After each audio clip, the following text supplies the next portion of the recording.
Hi everybody, welcome back to the channel. I know it's been a few weeks since I've done a video. There's been a reason why I haven't been doing a video. The work I do for a quote-unquote living has been super slow, really slow. And so along with that comes not a lot of money to do a lot of things. So you think, that's a lot of time to make videos and stuff like that, edit videos. It's just not true. Absolutely not true. There's a lot that goes into doing stuff, and motivation is the biggest one. And so not having work is kind of depressing, so therefore you got to make joy where you can, and that's important, especially in this world, in this day and age, in where we're at right now. So a few things have happened. Basically, I went out, did some testing, found out some key things, and this is really important. If you start messing around with your Castle link and going into stuff, real important to note, if you reverse your motor because it's spinning backwards, which can happen, that means that when you go into your settings to say take reverse down to 50% so that you don't, especially in drag, you don't accidentally hit it and spin backward at 100%, doing reverse at 50%, because you've now reversed your motor, that means forward is now at 50%. Took me a bit to figure out what was going on, why my car was not going as fast, seemed really limited in testing. Come to find out, that's why. As soon as I took the 50% off, I had just as much going forward as backward. Makes complete sense. So that problem is solved. We're now going forward at our full potential. I don't know how long I've had it on like that, to tell you the truth. Just kind of something to think about as we're doing stuff and you're tweaking and tuning things. Along with that, I've had some problems with the 6S car, and one of them being that this little bit right here, hopefully this shows up on the camera, this is the hex nut, wheel hex nut on the MIP axles.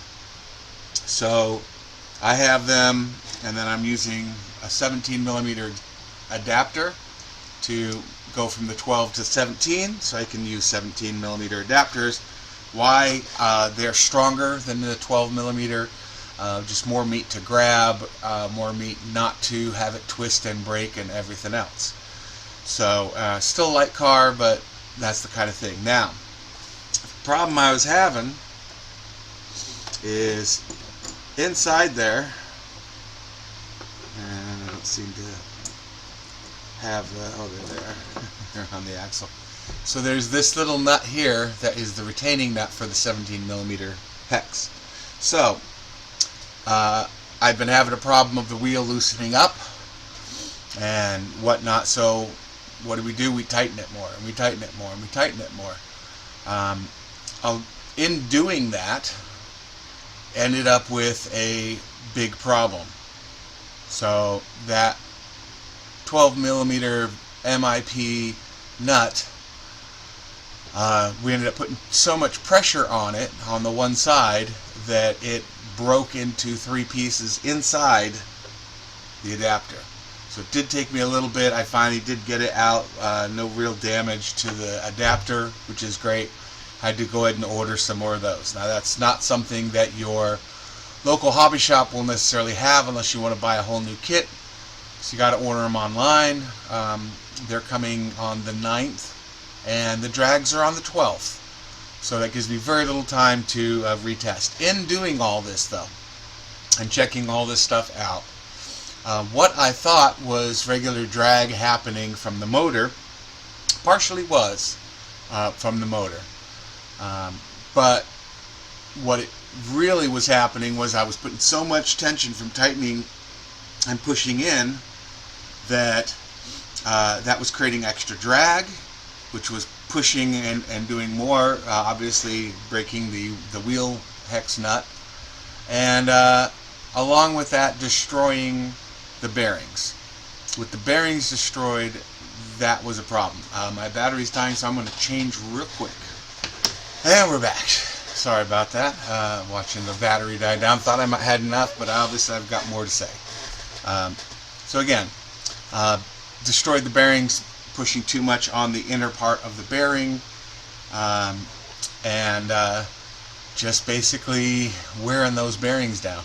So what I thought was the motor fighting was really the bearings being destroyed, the wheel hex nut being cracked, a lot of different problems going on in creating extra drag in the vehicle. Now,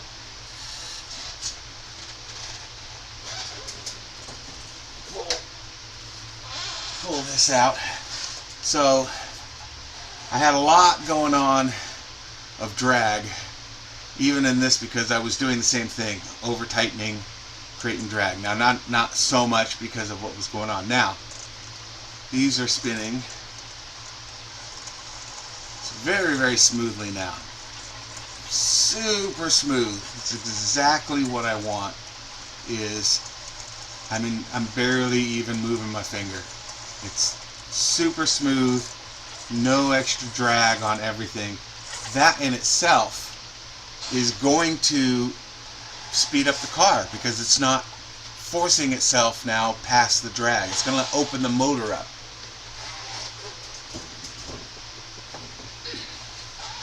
So if you're bashing, hey, might not be a problem. When you're dragging, that's a huge problem, right?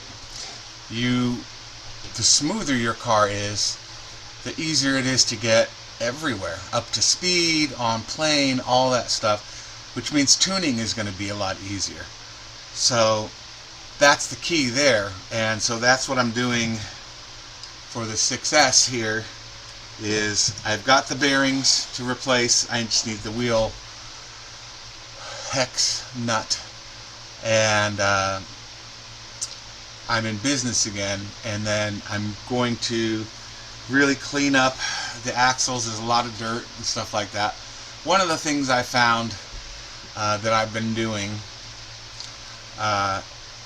for the last 2 races, because there was a lot going on, I basically broke my cardinal rule, did not take my cars apart, did not clean them. Should have done that. If I had done that races ago, I would have figured out the problem, and I could have solved this problem. But because I didn't tear them down. So why did I solve the problem? Because things weren't working right, and I decided to go ahead and solve that problem by breaking the cars down, figuring stuff out. So the other big solution, besides cleaning up all the gunk on this axle, which I will do, is a lot of Loctite. We're going to Loctite the whole thing, probably even inside the nut, really just kind of overdoing it. Why? Because I don't want them to back out. So we get them in, we lock them down, and we're good. That's the key. So those are my solutions. If you're having the same problems, things to look at. Always checking through stuff. It's why breaking stuff down after the races, or even after a tune session, is super important. You will find out where stuff is wearing and wearing out. And bearings being one of those consumables, and what I mean by consumable is something that you will continue to have to replace. You got to check them all the time.